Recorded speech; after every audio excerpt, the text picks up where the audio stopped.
नमस्कार, रात के 10 बज रहे हैं। एबीपी न्यूज पर सत्य वचन के साथ हाजिर हूं मैं रोमाना इसार खान। और आज का सत्य वचन यह है कि काशी में गंगा क्रोधित है और मारे क्रोध के किनारे के इलाकों को निगल जाने को बेताब है। गंगा प्रचंड बाढ़ की तरफ बढ़ रही है। गंगा में पानी लगातार पिछले 4 दिन से बढ़ता जा रहा है। इससे पहले कि हालात बेकाबू हो जाएं, आज सत्य वचन में बनारस की बाढ़ का जिक्र करना जरूरी हो गया है, क्योंकि घाटों को छोड़ पानी अब मोहल्लों में पहुंच गया है। मोहल्ले के मोहल्ले डूबे हुए हैं। बढ़ता हुआ पानी जिंदगानी पर भारी पड़ने लगा है। और सिर्फ बनारस की ये कहानी नहीं है। बनारस से लेकर बक्सर तक हाल सिर्फ एक जैसा है। तबाही और बर्बादी मानो यही बाढ़ का तरीका है।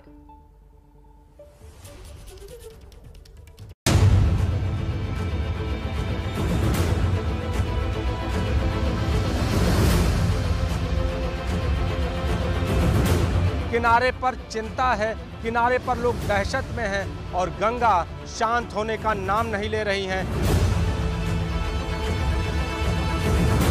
2 सेंटीमीटर प्रति घंटा की रफ्तार से अभी भी गंगा का जलस्तर बढ़ रहा है। फिलहाल तो राहत मिलेगा नहीं, क्योंकि अभी बांध और छोड़ा उठ गया है उधर से, एमपी से।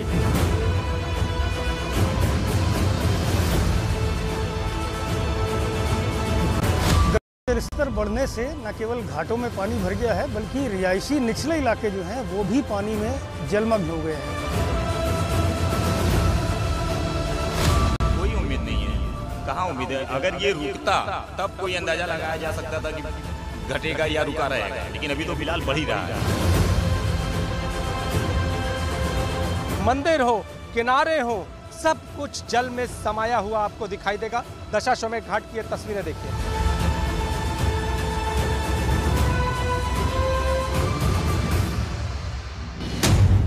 डूब गया, किनारा डूब गया, गलियों का नजारा डूब गया। एक तो नहीं, सैकड़ों परिवारों का सहारा डूब गया।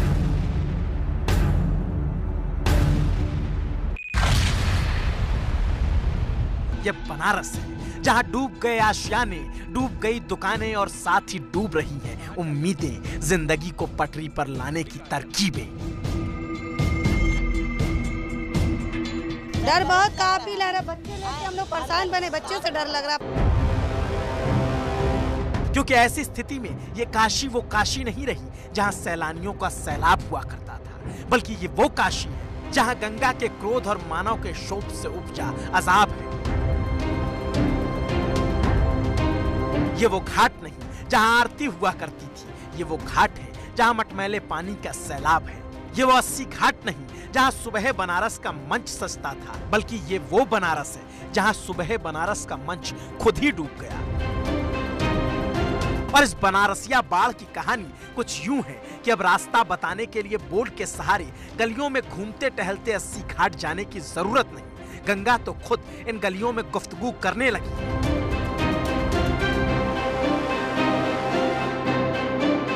तो सैलाब के इस सितम से देश को आगाह करने हमारे संवाददाता संजय त्रिपाठी और कैमरामैन फैसल ने भी कमर कस ली और उतर गए उस पानी में जिसने घाटों के आसपास के इलाकों की जिंदगानी को मुश्किल में डाल दिया है। काशी के घाट पूरे विश्व में अपनी एक अलग पहचान रखते हैं। अर्धचंद्राकार शक्ल में बसे ये घाट काशी की खूबसूरती में 4 चांद लगाते हैं। लेकिन गंगा के बढ़ते जलस्तर से इन घाटों की स्थिति क्या है, ये मैं आपको दिखाऊंगा हरिश्चंद्र घाट से, जहाँ इस वक्त मैं खड़ा हूँ। आप तस्वीर देखें किस तरह से गंगा का पानी लगातार घाटों के अंदर की ओर चला आ रहा है। और भीतर की स्थिति ये है कि लोगों के खड़े होने की जगह नहीं है, क्योंकि हरिश्चंद्र घाट ऐसा घाट है जहां दिन रात अंतिम संस्कार की क्रिया की जाती है। लेकिन आप देख सकते हैं कि नाव पर चलने को लोग मजबूर हैं। और ऐसे में आलम कुछ यूं है कि पानी के खंभे आधे से ज्यादा गंगा में समा चुके हैं। नाव पर बैठकर निकल जाइए तो क्या पता तार सिर से टकरा जाए। पुलिस चौकी डूब गई है। हरिश्चंद्र घाट के पास की गलियों में नावें पनाह मांग रही हैं। किनारे मौजूद कई मंदिर डूब गए तो एक मंदिर पर लहराती धर्म ध्वजा के साथ सिर्फ कंगूरा ही नजर आता है। और इस पर गंगा अब भी रुकने का नाम नहीं ले रही। घाटों के किनारे बदल गए, गलियों के नजारे बदल गए। जिस गलियों में चहकती थी चाय की चुस्कियां, भौकाल और बकैती के सवाल पर टकराते थे पान पर पान, वहां की गलियों की गोमती पर जानवर बैठकर बचा रहे हैं जान। हर इंसान है परेशान, हलकान। अब दिक्कतों का सामना कुछ ज्यादा ही करना पड़ रहा है। शासन की तरफ से कोई मदद, कुछ राहत सामग्री, खाने पीने का सामान? नहीं, अभी आप तो देख ही रहे हैं, आपके सामने ही सब कुछ है। क्या प्रशासन है और क्या मदद है, क्या व्यवस्थाएं हैं, ये तो आपके सामने ही है। आप देख रहे हैं कहाँ से भी आपको मैं वहाँ देखे होंगे आप उधर का नज़ारा। यहाँ से कम हजारों परिवारों का पेट चलता था और ये 5-6 दिनों से सारा ही बंद है। फिलहाल 10 से 15 दिन से तो ये परेशानी है, लेकिन जब ये रोड पर आ गया तो ज़्यादा से ज़्यादा परेशानी होगी। और ये पानी कहां जाकर थमेगा कोई नहीं जानता, क्योंकि ये बनारस की बाढ़ है और यहां हर कोई लाचार है। वाराणसी में गंगा नदी खतरे के निशान से ऊपर बह रही है। 1 से 2 सेंटीमीटर गंगा का पानी हर घंटे बढ़ता जा रहा है और बढ़ता हुआ पानी अब रिहायशी इलाकों में मनमानी करने लग गया है। मारुति नगर इलाके के अच्छे खासे मकानों की जान मुश्किल में पड़ गई। पानी की ये गुमानी घरों की चौहद्दी पर चढ़ गई।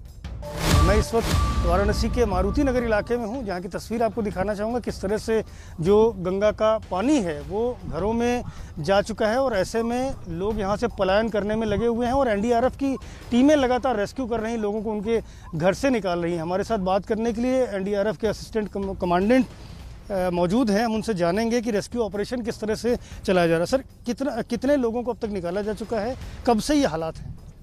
देखिए, गंगा का जलस्तर जैसे धीरे धीरे बढ़ रहा है, बढ़ रहा था पिछले दिनों, तो ये मारुति नगर का क्षेत्र है। यहाँ के निचले इलाकों में पानी धीरे धीरे लेवल अप आना शुरू हो गया था। तो यहाँ पे जो भी लोग हैं जिनके निचले तल में पानी भर चुका है, वो जो लोग निकलना चाह रहे हैं यहाँ से, उनको एनडीआरएफ की टीम भी और जिला प्रशासन की टीम भी है, सब कोई मदद कर रहे हैं उनको। इसके अलावा भी, निकलने के अलावा भी जिस तरह की मदद लोग हमसे चाह रहे हैं, तो उस तरह की मदद हम उन्हें प्रदान कर रहे हैं। और ऐसी स्थिति में कल्पना कीजिए, एक आम आदमी पूरी जिंदगी की पाई जोड़कर एक मकान बनाता है, ये सोचकर कि उस मकान में आशियाने सजाएंगे, मगर कमबख्त ऐसी बाढ़ आ जाए तो कोई क्या करे। क्योंकि ये बाढ़ महज 2 अक्षरों का एक शब्द नहीं, बल्कि हजारों जिंदगियों के डूब जाने का बनारस में अफसाना है। ये बाढ़ सिर्फ पानी का विकराल रूप नहीं, बल्कि सैकड़ों अभिलाषाओं की जल समाधि का फसाना है। और बनारस के इस अफसाने और फसाने को आज की तारीख में समझेंगे तो पाएंगे कि यहाँ बहुत कुछ छूट गया, बहुत कुछ टूट गया। बनाए थे जिन घरौंदों को अरमानों के छप्पर ढालकर सैलाब, उनको भी लूट गया।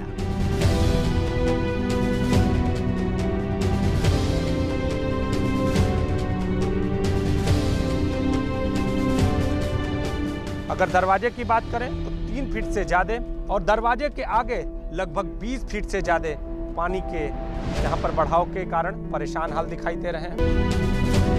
क्योंकि घरों के अहाते में मटमैले पानी का साम्राज्य है, जिंदगियां घुट रही हैं और पीने के पानी का मानो अकाल सा पड़ गया है। ऐसे में एनडीआरएफ की टीम किसी देवदूत सरीखी नजर आती है। कब से फंसे हुए हैं आप लोग? अरे भैया, सैटरडे से।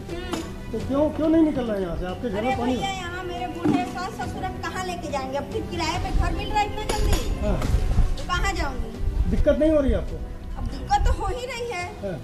पानी नहीं है पीने का? हाँ, पीने का पानी नहीं है, बस पानी की जरूरत है और किसी चीज की जरूरत नहीं। अच्छा, खाने की है? हाँ, खाने की भी। प्रशासन की ओर से कुछ दिया जाए खाना? कुछ नहीं मिला। कुछ नहीं मिला। अच्छा, पीने के पानी की किल्लत की बात बता रहे हैं लोग और ये भी कह रहे हैं कि अगर यहाँ से जाएं भी तो कहाँ जाएं, क्योंकि किराए का मकान लेके रहना पड़ेगा। उसके लिए फिलहाल आर्थिक स्थिति नहीं है जो ऐसा कर सके। तो पानी से लबालब शहर में पीने के पानी के संकट की पीड़ा वही समझ सकता है जो ऐसी बाढ़ में कभी फंसा हो। मनी प्लांट वाले घरों तक जलकुंभियां पहुंच जाएंगी, ये भी किसी ने क्या ही सोचा होगा। लेकिन हकीकत तो यह है, बनारस से लेकर बक्सर तक हाल एक सरीखा।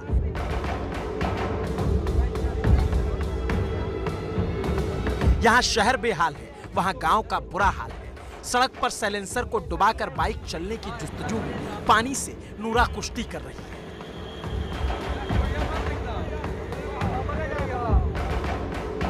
सड़क पर नाव तैर रही है, पानी देने वाले हैंडपंप खुद इस पानी से पनाह मांग रहे हैं और जिंदगी उसकी तो पूछिए मत।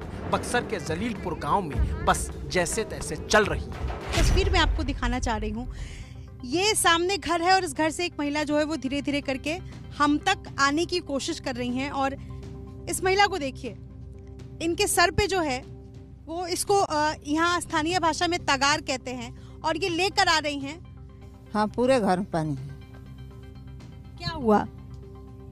ये पानी हो गए इसमें घर में, फिर उधर घर में पानी पानी हो गए। इस कैसे बैठा है दुआरी पर, देखते हैं कि हम बैठा है, भगवान का नाम लेते हैं कि हे महादेव हम उन पर दया बरसाओ। 4 दिन की बाढ़ में बक्सर के गांव का हाल बेहाल हो चुका है। कई लोग गांव छोड़ चुके हैं, कई इस उम्मीद में हैं कि क्या पता सरकार आ जाए। जी पानी में, पूरे पानी में है, कोई साधन नहीं है आने जाने का। आप तो देख ही रहे हैं, ऐसी बाढ़ में घिरी हुई। हाँ, घेर गए हैं पूरा। खाना पीना, रहना, खाना बनाने के भी साधन नहीं है। कहाँ खाना बनाएंगे, कहाँ रहेंगे, बस एक ही है। माँ के साथ खड़ा छोटा सा बच्चा कैमरे की तरफ कुछ यूं उम्मीद भरी निगाहों से ताकता है कि दिल सहम जाता है। इस बच्चे की आंखों में सवाल है, सवाल सरकार से, और ये पूछते हैं कि हमारा ख्याल क्या नीतीश सरकार को आता है?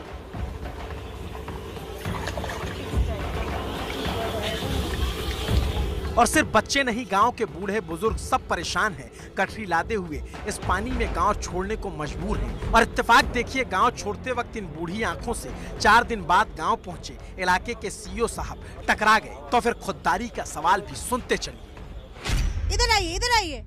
ये सीईओ साहब हैं, ये बता रहे कि हाँ जी, ये सीईओ साहब हैं, ये बता रहे कि आप लोग बाहर रहने अभी आ रहे हैं ना, लेकिन परेशानी का कुछ विचार है। देख ही रहे हैं कितना दूर है। हाँ जी, तो ये बोरिया बिस्तर लेकर आ गए। बुजुर्ग के सवाल पर अधिकारी बगले झांकने लग जाते हैं, क्योंकि बाढ़ अब हर साल बिहार की विभीषिका बन गई है। सरकार हर बार नाकाम रहती है और पूछिए तो यही कहती है कि ये तो प्राकृतिक आपदा है। मगर उस आपदा से लड़ने के लिए सरकार ने क्या किया? क्यों इन गांव वालों को ऐसे ही छोड़ दिया? ये कोई भी अधिकारी बता नहीं पाता है, ना ही कोई नेता, ना ही कोई मंत्री इनके बीच आ पाता है। और ऐसे में सरकार की नाकामी के बीच ग्लोबल वार्मिंग के बढ़ते खतरे से भी आंखें मूंदी नहीं जा सकती, क्योंकि नदियों के अलावा अब समंदर में भी सैलाब की आशंकाएं उपजने लगी है। आईपीसीसी की ग्लोबल वार्मिंग रिपोर्ट देश को आगाह कर रही है। प्रदूषण की वजह से गर्मी बढ़ रही है, आर्कटिक की बर्फ तेजी से पिघल रही है। भारत के 4 शहरों के समंदर में समा जाने का खतरा भी बढ़ता जा रहा है। 2050 तक मुंबई, गोवा, चेन्नई और कोलकाता का बड़ा हिस्सा समंदर में समाने का खतरा है। पर्यावरण से मनमानी का सबब गाहे बगाहे इंसान जाति को मिलता रहा है। वक्त रहते चेतना होगा, वरना गांव की बाढ़ छोटी और शहरों का सैलाब बहुत बड़ा लगने लग जाएगा।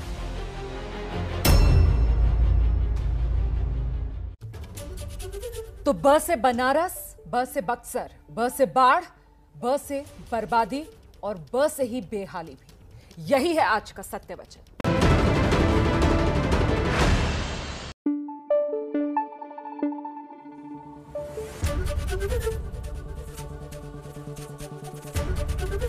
एबीपी न्यूज आपको रखे आगे।